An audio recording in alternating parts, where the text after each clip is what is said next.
conséquences de notre impatience.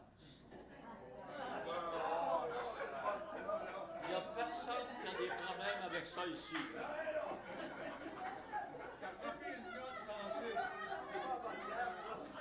Moi, j'ai pas de problème avec ça.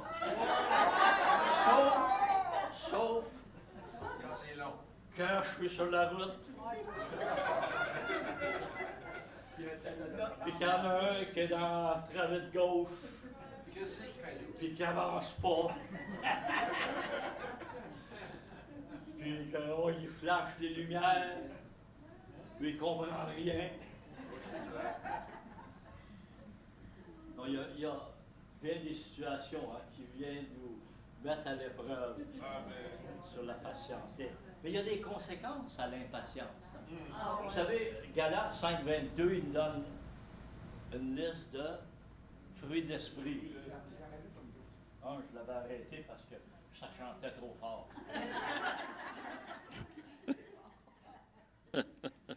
Merci. Galates 5.22 dit, le fruit de l'esprit est. Puis dans la liste qu'on a là, il y a la patience. Mais il y a toujours un côté négatif, si on veut, à ça.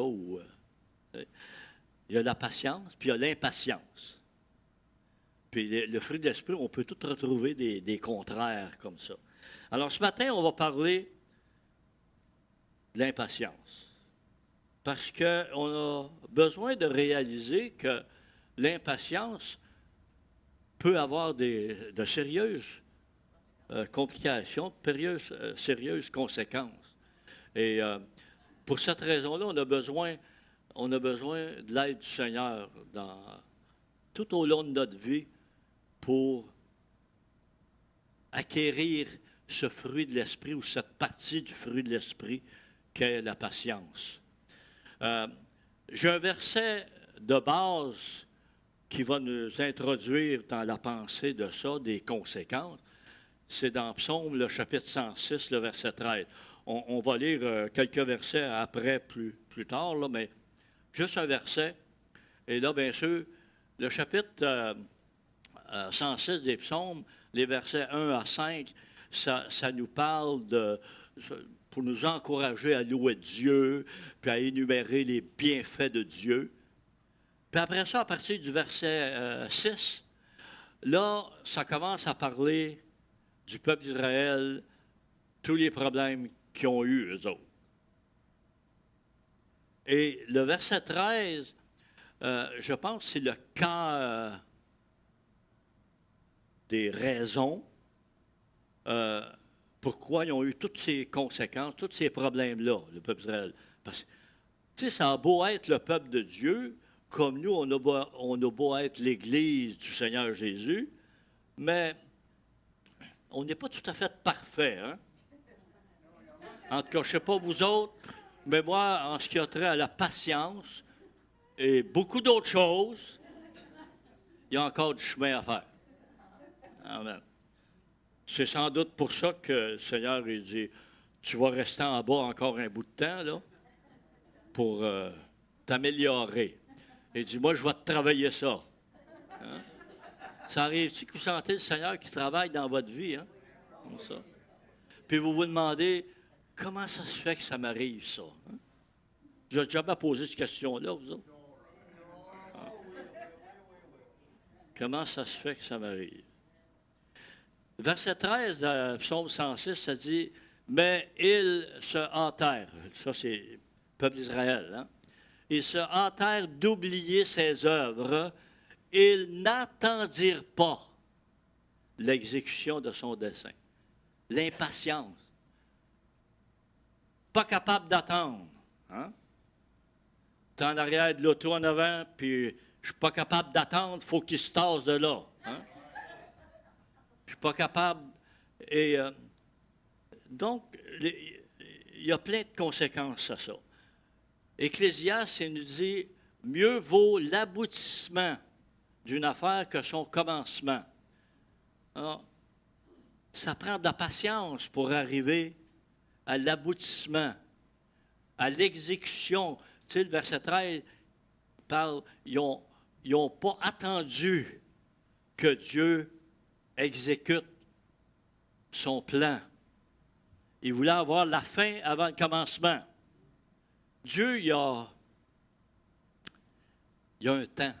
Il y a un temps pour chaque chose. Mais le peuple d'Israël ne voulait pas entendre. Mieux vaut l'aboutissement d'une affaire que son commencement. Mieux vaut un esprit patient qu'un esprit hautain.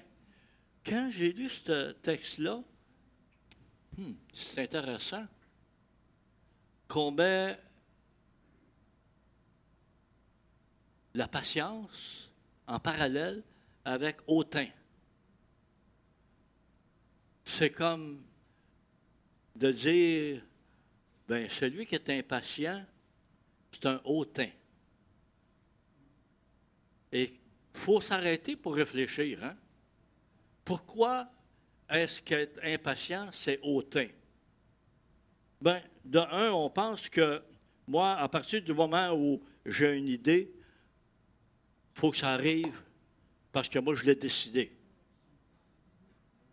C'est de l'orgueil, ça. C'est d'être hautain. Tu sais, moi j'ai décidé ça, puis il faut que ça arrive. Hein? C'est un petit peu comme, puis on va revenir un peu plus tard là-dessus aussi, par rapport au retour du Seigneur. Hein? Là, on a décidé que le Seigneur il revient dans notre génération, puis là, on commence à prêcher ça. Hein? Le Seigneur revient dans notre génération, et puis là, on commence à se servir de plein de versets bibliques pour expliquer pourquoi ça. C'est d'être hautain de prétendre ça, parce que la Bible, Jésus a dit, nul ne connaît le jour ni l'heure. Alors, à partir du moment où j'essaye de dire que le Seigneur, il vient dans ma génération, ou qu'il vient telle année, puis moi, durant ma vie chrétienne, écoutez, ça fait pas mal d'années que j'entends des prédications là-dessus aussi. Hein? Puis ça a changé. Hein?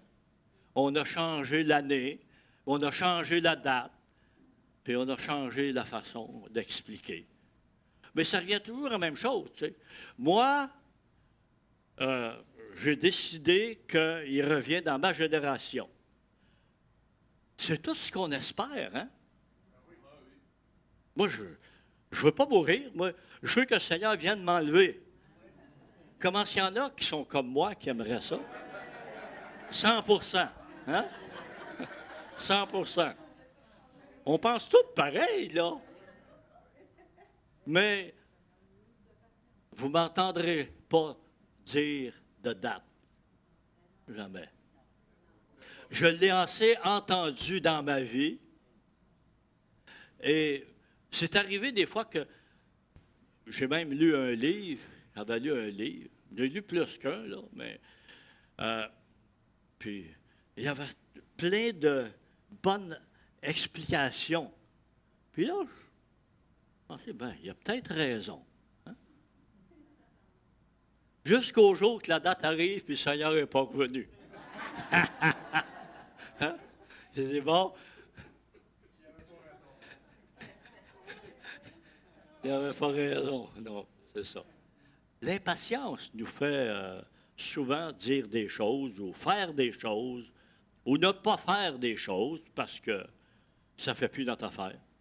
Verset 9, il dit, ne te presse pas d'être mécontent dans ton esprit, car le mécontentement repose dans le sein des insensés. Ne dis pas, d'où vient que les jours d'autrefois étaient meilleurs que ceux-ci, car ta question ne proviendrait pas de la sagesse. Moi, le verset 10, là, d'Ecclésiaste, c'est un verset ça, qui m'est souvent revenu à l'esprit. Tu sais. Parce que ça aussi, c'est une chose que j'ai entendue souvent dans l'Église Pentecôte, dont je fais partie depuis 75 ans. OK? Ah, dans le temps, là, don de l'esprit, puis il y avait ci, puis il y avait ça. C'était bien mieux qu'aujourd'hui. Mais moi, je l'ai vécu ce temps-là. Puis, je n'irai pas dans ça parce que j'ai vécu des choses, je me dis, je ne voudrais pas retourner là-dedans. Il y en a eu plein d'erreurs. Hein? Il y en a eu plein de choses que je ne voudrais pas refaire. Hein? Fait que les jours d'autrefois sont meilleurs qu'aujourd'hui? Non. Le meilleur jour, c'est aujourd'hui. Hein? Je disais à quelqu'un hier, parce qu'on parlait de salut qu'on peut perdre ou qu'on ne peut pas perdre. Bon, le salut, ça ne se perd pas, ce n'est pas $1, un billet d'$1. Ça ne se perd pas, le salut. Mais ça se rejette. Le jour du salut, c'est aujourd'hui. C'est quoi qui fait que je suis sauvé aujourd'hui? Deux choses de base. La grâce puis la foi. C'est par la grâce que vous êtes sauvés, par le moyen de la foi. Donc, il n'y a pas de problème avec la grâce de Dieu. La grâce de Dieu est toujours là. Elle est plus qu'abondante. Elle est plus que suffisante. La grâce de Dieu, il y en a pour tout le monde. Ça ne manque pas. La foi, ça, c'est autre chose. Parce que la foi, ça, c'est ma partie. La Bible dit qu'il a donné à chacun une mesure de foi ou un don ou différentes choses comme ça, à chacun. Donc, chaque personne a la capacité de croire. Alors, la parole de Dieu enseigne que celui qui croira sera sauvé. Donc, celui qui croit aujourd'hui, parce que c'est aujourd'hui le jour du salut, pas hier, c'est aujourd'hui. Celui qui croit aujourd'hui, il est sauvé. Mais si tu ne crois pas aujourd'hui, tu n'es pas sauvé. Pas compliqué, là. C'est la Bible qui le dit. Celui qui croira sera sauvé. Puis aujourd'hui, c'est le jour du salut. Donc, je dois croire aujourd'hui. Le fait que j'ai cru, là, 75 ans, ça ne vaut rien si aujourd'hui je ne crois plus. C'est aussi simple que ça. C'est aussi simple que ça. Si je peux dire aujourd'hui, j'ai l'assurance de mon salut, c'est parce que je continue à croire. Je continue à croire. Ça ne veut pas dire que dans tout mon cheminement, je n'ai pas eu des journées que ça allait moins bien, tu sais, que j'avais certains doutes sur certains aspects, mais je n'ai jamais douté sur la capacité de Dieu de me sauver. Je n'ai jamais douté sur le fait que si je crois, je suis sauvé. Donc, j'ai toujours gardé ce salut en moi. Mais ça ne veut pas dire que je n'avais pas des problèmes dans ma vie. Hein? Tout le monde en a des problèmes dans sa vie. Alors, les jours d'autrefois étaient meilleurs que ceux-ci? Non. Mon meilleur jour, c'est aujourd'hui, parce que je suis en communion avec le Seigneur. On a chanté « J'ai soif de ta présence, divin chef de ma foi, dans ma faiblesse immense, que ferais-je sans toi? Chaque jour, à chaque heure, oh, j'ai besoin de toi. Viens, Jésus, et demeure auprès de moi. C'est ça le secret, hein? Sa présence. Seigneur, reste auprès de moi. Reste auprès de moi. Il n'y a rien de mieux que de sentir sa présence en nous. D'où vient que les jours d'autrefois étaient meilleurs que ceux-ci? Non, ils ne sont pas meilleurs. Moi, c'est aujourd'hui. Ma bonne journée est aujourd'hui. Amen. Mais vous savez, Il y a parfois des sentiments d'impatience qui peuvent être justifiés. Même la création, la nature. Hein? Romains 8, 19, dans la Bible en français courant, j'ai pris cette version-là parce qu'elle faisait mon affaire.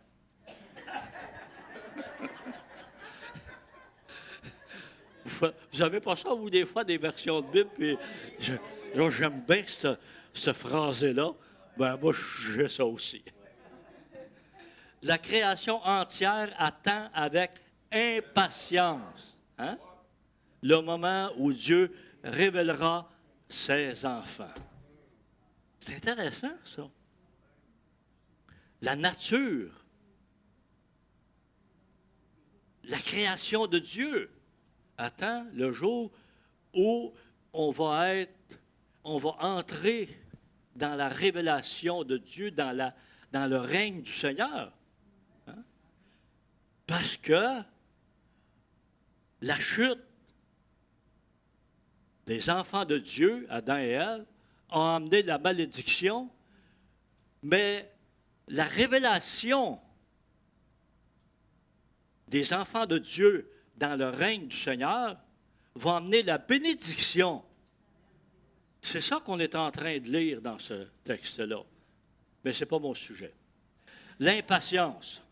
Mais quand même, il y a des choses où on est impatient. Moi, je suis impatient du retour du Seigneur, dans ce sens-là. Mais je ne mettrai pas de date, je mettrai, tu sais, je ne dirai pas le Seigneur revient aujourd'hui ou revient la semaine prochaine. On ne sait pas. On attend patiemment. Amen. Merci, Monique. Hein? L'impatience. J'ai fait une petite liste de choses que l'impatience, c'est pas bien bon. Puis l'impatience ne produit pas grand-chose de positif. Hein? On est d'accord pas mal avec ça. Hein? La patience produit la frustration et le stress. Ça veut dire ça. Ça peut même affecter notre santé. Hein? Ça peut même affecter notre santé. Ça favorise l'hypertension. Bien, ça va pas mal avec ce stress, ça, là. Hein? Mais l'hypertension contribue à dégrader notre état émotionnel. Ben oui, parce qu'on devient peut-être en colère, hein? Etc. Ça nous empêche de profiter du présent. Hein? Je m'en vais en auto, puis je reviens tout avec mon exemple, parce que, mettons qu'on le vit souvent, ça, hein? Moi, en tout cas, là. Ma femme me dirait probablement, ben, il va falloir t'apprendre d'aller un peu moins vite, puis pas suivre les autos de trop près, comme ça, tu ne seras pas pris à briquer trop sec, puis m'énerver. Puis...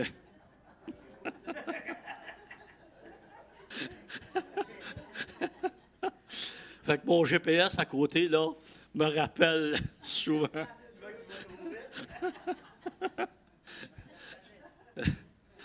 Ouais, c'est ça. Donc, ça nous empêche de profiter du présent, souvent. Tu sais, quand je suis là, puis là, je suis frustré parce que le gars en avant, il n'est pas supposé d'être là s'il ne roule pas. Pas compliqué, là. C'est lui qui est dans le tort. Moi, j'ai raison.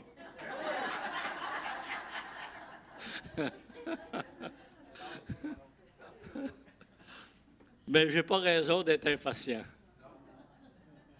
Et voilà. Ça nous empêche de profiter. Parce que moi, en auto, ma femme, elle, il ne faut plus qu'on fasse long en auto, parce que ça la fatigue. Ben oui, parce qu'elle conduit 2 fois plus que moi. Puis mettre le pied sur le break, c'est fatigant.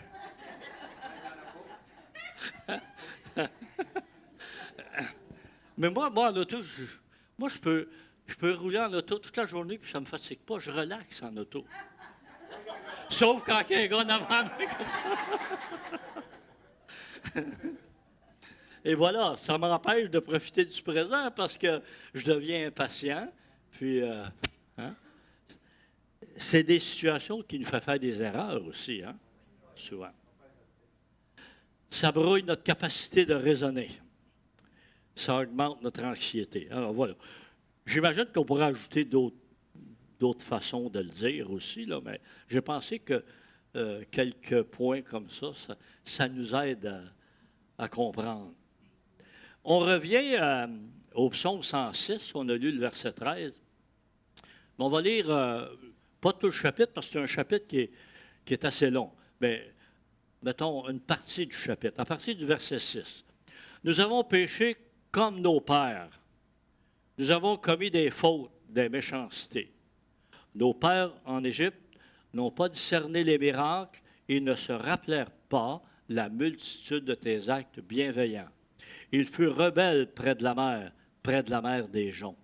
Mais il les sauva à cause de son nom. Moi, j'aime tellement ça, ce verset-là.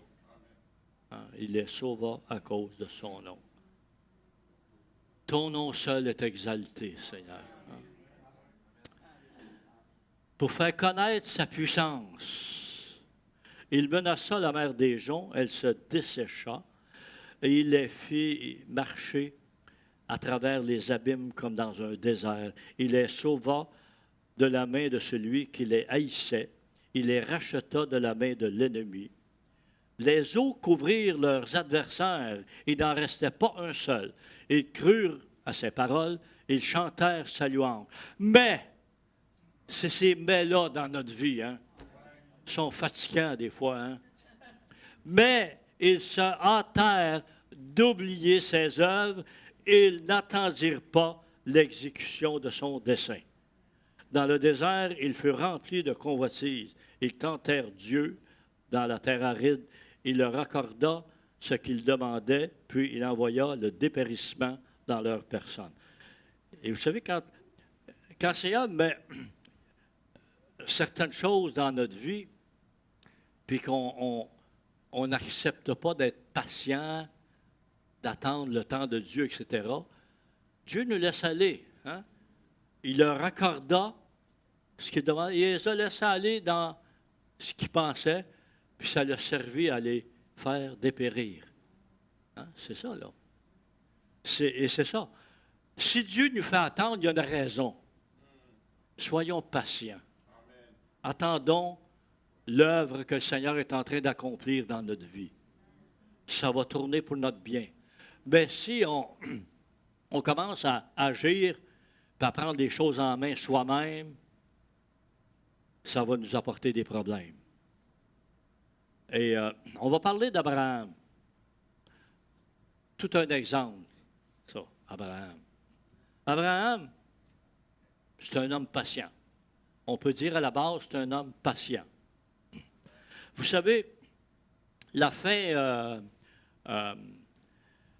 du chapitre 11, on apprend un petit peu à connaître la famille d'Abraham, son père Terah, ses frères, etc., son neveu Lot, qu'on connaît mieux parce qu'on le retrouve dans les Écritures, dans la Genèse. Alors, ça a commencé là, à la fin du chapitre 11, et l'histoire d'Abraham, ça va jusqu'au chapitre 25 dans le livre de la Genèse. Alors, vous pourrez le lire, on ne lira pas ça ce matin, à moins que vous voulez passer une partie de l'après-midi, là. Mais Terah est parti de sa ville, Our en Chaldéen. Our des Chaldéens. Our des Chaldéens, moi, je ne suis pas un expert en géographie et tout ça. J'ai regardé un petit peu, savoir c'est quoi Our. Our des Chaldéens, ça fait référence à la ville d'Ur, qui est située dans la basse Mésopotamie, qui est identifiée aujourd'hui à la ville actuelle d'El-Mouguer en Irak. Okay? Donc, Abraham, il vient de l'Irak. C'est un Irakien. Il venait de la ville Our, la région des Chaldéens, Our. Je ne sais pas, nous autres, on appelle on appelait à Sorel. Moi, j'ai demeuré longtemps à Sorel aussi. Ce n'était pas ma ville natale, mais j'étais à Saint-Hyacinthe, c'était les Mascoutins. À Sorel, c'était les Sorellois. À Longueuil, les Longueuillois. À Varennes, tu vois, on appelle ça? Varennois. Fait que, je ne sais pas, il appelait ça probablement les oursons.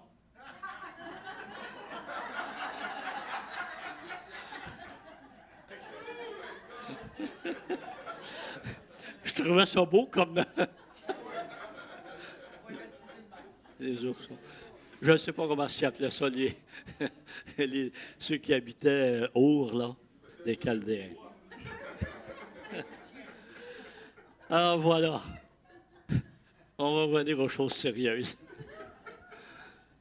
Donc, la fin du chapitre 11, Terah prend une partie de sa famille, en tout cas, puis il part pour aller en Canaan, ça nous dit.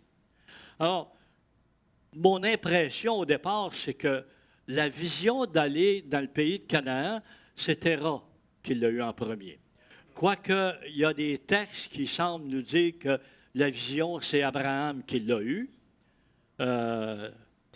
Alors, mais pour moi, ce n'est pas tout à fait clair, là.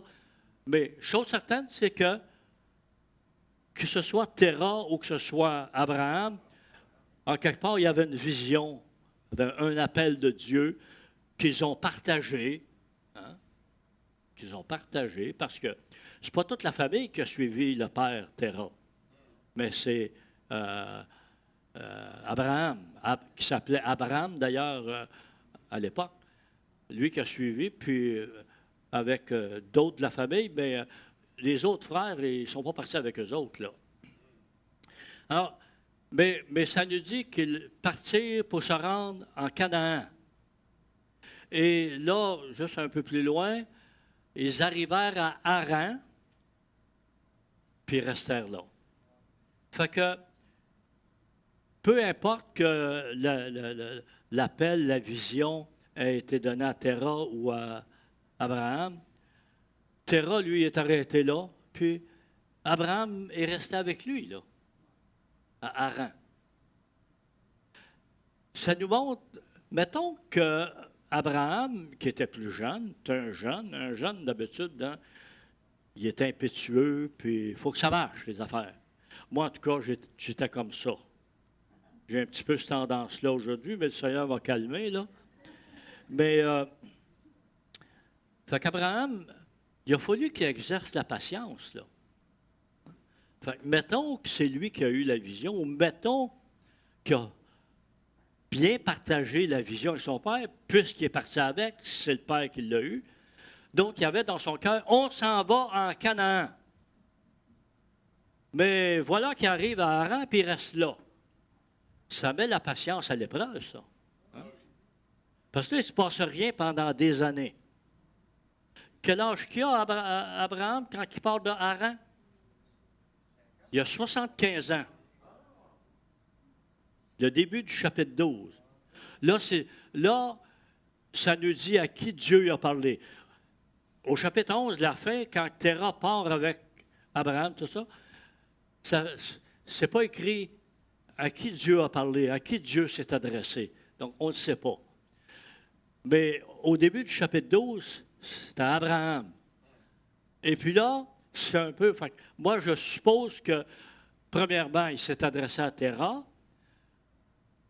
Et Terah, bon, il a commencé la vision, mais il arrête en chemin. Mais Dieu, lui, a une vision, puis ça ne s'arrête pas. Ça. Puis si moi, je ne suis pas le Seigneur pour accomplir ce que le Seigneur veut que je fasse, il va mettre quelqu'un d'autre à ma place. C'est pas compliqué, là. Dieu, là, vous savez, il n'a pas besoin de nous autres. C'est une faveur qu'il nous fait de nous inclure dans son plan. Alors, voilà que là, si on dit c'est Terah qui l'a eu, puis là, on est rendu, il est disparu du portrait, il est mort, Terah. Donc, Dieu s'adresse à Abraham parce que lui, Dieu, il a un plan. C'est ça, hein? Le peuple d'Israël, là, tu sais, ils n'attendirent pas l'exécution du plan de Dieu. Mais Abraham, il a attendu, là. Il n'a pas précipité les choses. Et donc Dieu lui dit, voici, faire une alliance avec toi, tu vas devenir une grande nation, etc. Puis 75 ans, là, il y a une bonne partie de la vie qui est passée, là, quand même. Hein? Mais là, Dieu met une vision quand même dans le cœur d'Abraham. Il n'y a pas d'âge pour ça. Hein? Il n'y a pas d'âge pour l'appel de Dieu. Il n'y a pas d'âge. Alors, c'est là, au début du chapitre 12, que Dieu fait des promesses à Abraham, au tout début. Mais ça a pris pas mal de patience. Mais il y a eu ces moments d'impatience. Hein? On le sait. Abraham. Écoutez, il était rendu à 90 ans. Et puis, pas d'enfant encore. Fait que là, comme je disais, l'impatience, ça peut amener des conséquences pas toujours idéales, mettons. Fait que là, sa femme, Saraï, qu'elle s'appelait, elle est devenue Sarah, un petit peu comme Ève dans le jardin d'Éden. Regarde, Adam, le fruit il est bon à manger. Fait que Sarah, elle a un plan, elle aussi. Oh, les femmes, hein? Mais n'oublions jamais que c'est par une femme que le Seigneur est venu au milieu de nous. Hein? Elle s'est grandement rachetée, si on veut mettre le blâme sur la femme. Hein? Alors, Sarah a dit à Abraham, ben regarde, moi, je ne suis pas capable d'avoir d'enfant. Fait qu'elle dit, regarde ma servante, là, faisait un bébé, là, puis ça va être notre enfant. Ça va être ça, là. Hein? L'héritier, ça va être la réponse de Dieu à travers la servante. Mais Dieu a dit, c'est pas lui qui va être l'héritier, hein, Ismaël. Mais on connaît les conséquences de l'impatience. Hein? On en subit encore les conséquences. Ben, peut-être pas moi personnellement, directement, là, mais le peuple Israël, puis le peuple arabe, là, tu sais, c'est le peuple de Dieu, ça, là. N'oubliez pas, là. Dieu il a béni Ismaël. Dieu l'a béni, Ismaël, là. Fait que n'allons pas blâmer les Arabes, là. Les deux sont à blâmer. Okay? Moi, je préfère Israël de nature parce que c'est les Juifs qui sont à la base de la Bible. Mais est-ce que le peuple d'Israël a toujours bien agi? Mais quand on lit la Bible, parce que la Bible, il ne nous cache rien, là. On s'aperçoit de toutes les erreurs qu'ils ont faites. Fait que Abraham, il a embarqué dans le plan de Sarah. Vous savez, on peut blâmer Sarah parce que d'avoir eu cette idée-là, mais j'ai l'impression que lui, il l'avait depuis un bout de temps aussi.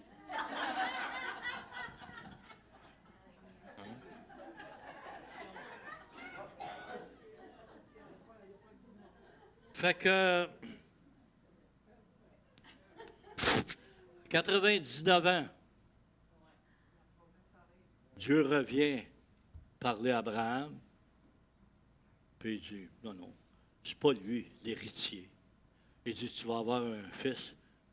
Mais Abraham, ben voyons donc, j'ai 99 ans, ma femme a 90 ans, puis, tu sais, va va avoir un fils à 100 ans, puis elle a enfanté à 90 ans. Hein? C'est impossible. C'est impossible pour l'homme. C'est ça la différence. Hein? Avec Dieu, tout est possible. Puis on sait l'histoire. Abraham, il y a eu un fils. Hein? Et voilà, le peuple d'Israël a débuté comme ça. Mais Abraham, il a eu ces moments d'impatience. Sûrement comme nous, on a nos moments d'impatience. Mais c'est intéressant parce que malgré tout ça, Dieu n'a pas rejeté Sarah, il n'a pas rejeté Abraham, il n'a pas rejeté Ismaël. Dieu rejette personne, peu importe les erreurs qu'on fait. Hein? Parce qu'on n'est pas sauvé par nos œuvres. On n'est pas sauvé par les qualités qu'on a, par les accomplissements qu'on va faire. Non, on est sauvé, c'est une grâce que Dieu nous fait, puis il faut tout simplement croire à son salut. Alléluia. Il y en a un autre exemple dans la Bible sur des hommes patients, Moïse. Lui, il est vraiment appelé comme ça. Dans la version Louis II, 1910, ça dit « Or, Moïse était un homme fort patient. » Dans l'autre, moi, la Bible que j'utilise, la Louis II révisée 78, là, la Bible à la colombe qui appelle, là, ça dit Moïse était un homme très humble. Et là, c'est intéressant, ça. Hein? Très, très intéressant. Vous vous rappelez qu'on a lu quelque chose par rapport à l'impatience, puis être hautain. Hein? Puis les traductions de Bible différentes, il y a une Bible 1910 qui traduit ça par patient, puis l'autre qui traduit ça par humble. Une autre Bible que j'avais regardée, c'était traduit par, il donne comme douceur comme un autre mot. Donc Moïse, c'est un homme, on voit que c'est un homme changé, Moïse, parce que au moment où il parle de Moïse comme un homme fort patient, tu sais, on pense à Moïse à 40 ans, en Égypte, qui était comme un prince du Pharaon, là, de la fille de Pharaon. Qu'est-ce qu'il a fait? Il était-tu patient? Bon, il avait raison d'être fâché, de ne pas aimer ça, de voir son peuple se faire maltraiter, mais il a essayé de prendre des choses en main, lui-même, plutôt qu'attendre Dieu. Et ça lui a amené des conséquences. Hein? Son impatience, il est obligé de se sauver. Puis là, il a appris la patience, parce qu'il a fallu qu'il attende 40 ans pour que Dieu dise « Bon, Moïse, là, c'est mon temps. » C'est ça. Attendre le temps de Dieu. Donc, Moïse était patient, puis il était humble. Quand Dieu commence à parler avec pour l'appeler, pour qu'il aille voir le Pharaon, puis « Ah, moi, je ne suis pas capable. Hein? » Il y avait un niveau, un temps où l'humilité avait pris le dessus, mais exagéré. Hein? Je n'ai pas la parole facile, tout ça. Ah, envoyez un autre. Hein? C'est très différent de 40 ans auparavant que je vais prendre les choses en main. Hein? Là, il est rendu patient, puis il est rendu humble. Hein? Donc, l'impatience, c'est synonyme de hautain. La patience, c'est synonyme d'humilité. Hein? D'humilité.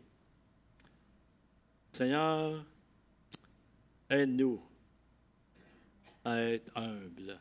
Hein? C'est quoi que Jacques dit? Dieu résiste aux orgueilleux, mais il fait grâce aux humbles. Alléluia. Un autre qu'on a comme exemple que j'ai pris, puis lui, son impatience, ça lui a coûté cher. Hein? Saül. Saül dans le livre de Samuel. Vous savez, les offrandes, les sacrifices, ça devait être accompli juste par les sacrificateurs, puis c'est des hommes qui étaient choisis, comme les prophètes.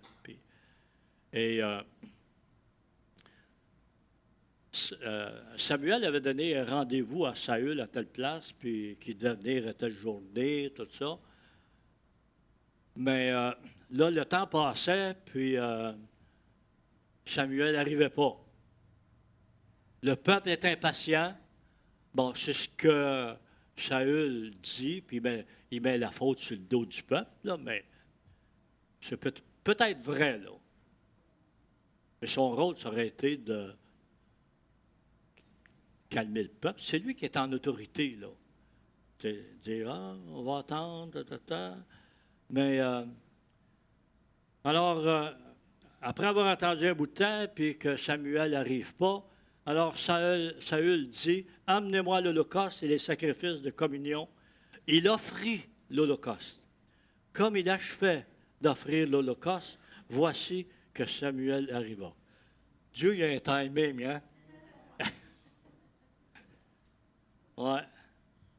Il est arrivé juste là. Et Saül sortit au-devant de lui pour le saluer. Samuel dit, il n'a pas dit à Saül, bonjour, puis faire une courbette devant le roi. Qu'est-ce que tu as fait? Hein? Samuel, c'est un prophète de Dieu, puis lui, son roi, c'était Dieu. Qu'as-tu fait? Saül répondit, lorsque j'ai vu que le peuple se disséminait loin de moi, et que tu n'arrivais pas au moment fixé, et que les Philistins étaient assemblés à Michma, je me suis dit, les Philistins vont descendre contre moi à Gilgal, et je n'ai pas imploré l'Éternel. C'est alors que je me suis fait violence et que j'ai offert l'Holocauste. Hein? Je me suis fait violence, je me suis convaincu. Là, j'ai dit, faut le faire. Hein? Ça presse, c'est le temps. Mais il y a une chose qui est quand même intéressante là-dedans, qui a amené quelque chose d'important. Je n'ai pas imploré l'Éternel. Hein? S'il avait juste consulté le Seigneur, Dieu y aurait parlé. Dieu y aurait parlé. Hein? Moi, je pense à Saül, parce que Saül, ça a été le premier roi d'Israël. Hein? Et j'imagine que vous avez lu l'histoire des rois, puis tout ça dans la Bible. Saül, au début, là, Saül était un grand bonhomme. Hein? Impressionnant, une stature impressionnante, etc. Mais quand il a été choisi, Saül, il était humble. Il se cachait. C'est comme, il était gêné. Mais quand on regarde aujourd'hui, là, il a changé, hein? Mais pas pour le mieux. C'est malheureux, hein? J'espère que nous, après avoir accepté le Seigneur, après avoir marché avec lui, qu'on a changé, mais pour le meilleur. Pour le meilleur. Et donc, son impatience a fait que Dieu l'a rejeté, là. Dieu l'a rejeté carrément. Impatient concernant le retour de Jésus. Le Seigneur, dans l'Évangile de Jean 14, il dit « Que votre cœur ne se trouble pas, hein, que l'impatience ne vienne pas vous troubler. » là. Hein. Croyez en Dieu, puis croyez aussi en moi. Ça, c'est la base. Ce qui est important aujourd'hui, ce n'est pas de savoir, il va-tu venir aujourd'hui, il va-tu venir la semaine prochaine? Bon, j'aimerais ça le savoir, moi. Ben oui. Hein? Mais ce n'est pas important. L'important, Jésus l'a dit, c'était quoi? C'est de croire. Croyez en Dieu, croyez aussi en moi. Et il y a beaucoup de demeures dans la maison de mon Père. Sinon, je vous l'aurais dit, car je vais vous préparer une place. Alléluia. J'aime ça, moi. Il y a une place réservée pour moi. Hein? Il y a un nom nouveau qui m'attend, qu'on découvre dans la parole. Il y a une place qui est en train de me préparer. Alors, je ne sais pas c'est quoi ça va avoir l'air. C'est André. Ce matin, il mentionnait qu'il y a un petit bureau. Là. Ben moi, je vais vous dire une chose. J'espère d'avoir une belle grande maison, là. Mais j'aimerais mieux avoir juste un petit bureau comme ça, puis au moins dans la présence du Seigneur. Hein? C'est ça qui est important. Puis Apocalypse 22, concernant le retour du Seigneur, hein, il dit, celui qui atteste ces choses dit, oui, je viens bientôt. Amen. Viens, Seigneur Jésus. Hein? C'est ça qu'on répond. Je ne sais pas quand, bientôt, mais rappelons-nous toujours, un jour, c'est comme 1000 ans. Dieu, il n'y en a pas de temps. Amen. Puis, le baptême du Saint-Esprit, je vais finir avec cela concernant le baptême du Saint-Esprit. Vous savez, dans le jour de la Pentecôte, il y était 120 réunis dans la chambre haute. C'est ça que, dans les Actes des Apôtres, qu'on apprend. Où étaient les autres? Vous savez? Parce qu'il était, quand Jésus, juste avant d'être enlevé, qu'il les a rencontrés, selon ce que l'apôtre Paul mentionne dans son épître, je ne sais pas si je pense que je n'ai pas mis le verset. Oui, dans Corinthiens, chapitre 15, disons cela.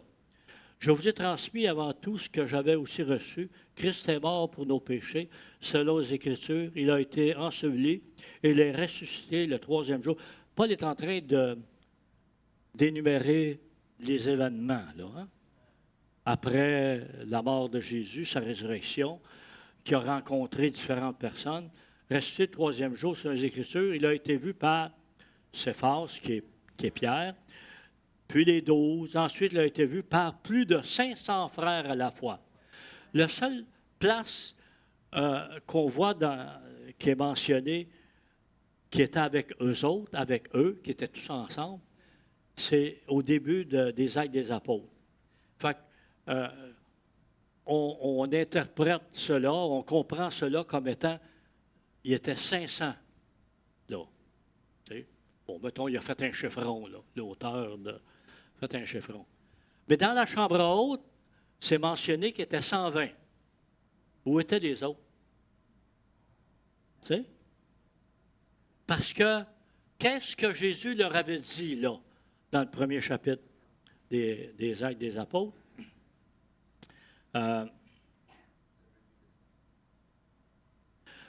Au verset 4, comme il se trouvait avec eux, le eux, c'est ça qu'on prétend qu'il était 500, il leur recommanda de ne pas s'éloigner de Jérusalem, mais d'attendre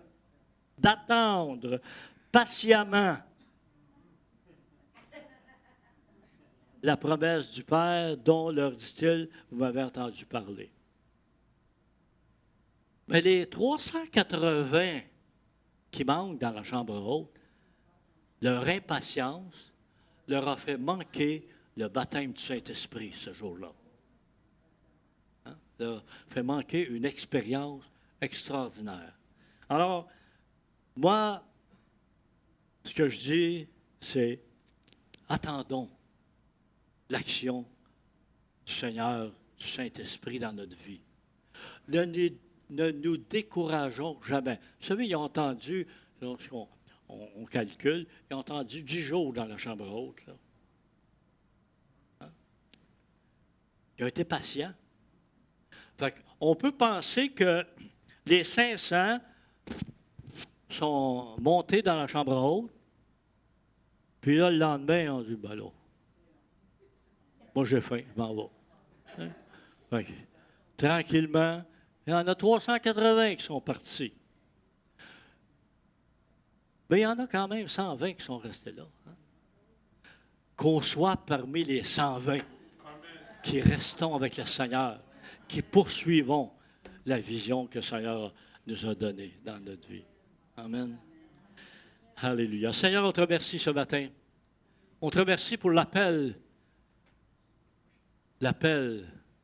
d'il y a, pour certains, peu de temps, pour d'autres, il y a longtemps.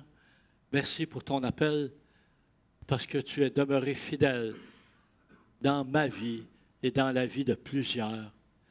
Et nous poursuivons notre route avec toi. Oui, Seigneur. Nous croyons non pas que les jours anciens étaient meilleurs, mais nous croyons que le meilleur est à venir. Oui, Seigneur. Et surtout ce jour où nous allons nous retrouver dans ta présence, aux noces de l'agneau et dans ce jour d'éternité. Oui, Seigneur. Nos yeux sont sur toi. Nos yeux sont sur toi, Seigneur. Aujourd'hui, jusqu'à la fin. Merci, Jésus. Sois glorifié. Tu es le seul digne de tout, Seigneur. Comme on a chanté ce matin. Tu es digne. Et Seigneur, nous voulons le répéter. Tu es digne. Comme le début du chapitre 106 qu'on n'a pas lu, qui nous encourage à énumérer tes bienfaits, énumérer tes qualités, Seigneur. Nous voulons énumérer ta grandeur, ta puissance, ton amour pour nous, Seigneur Jésus. Sois loué, sois glorifié, Seigneur, ce matin. Amen. Que Dieu vous bénisse abondamment. On continue, hein, patiemment. Quand l'impatience arrive, on dit non, non, je vais être patient avec l'aide du Seigneur. Que Dieu vous bénisse. Bonne semaine.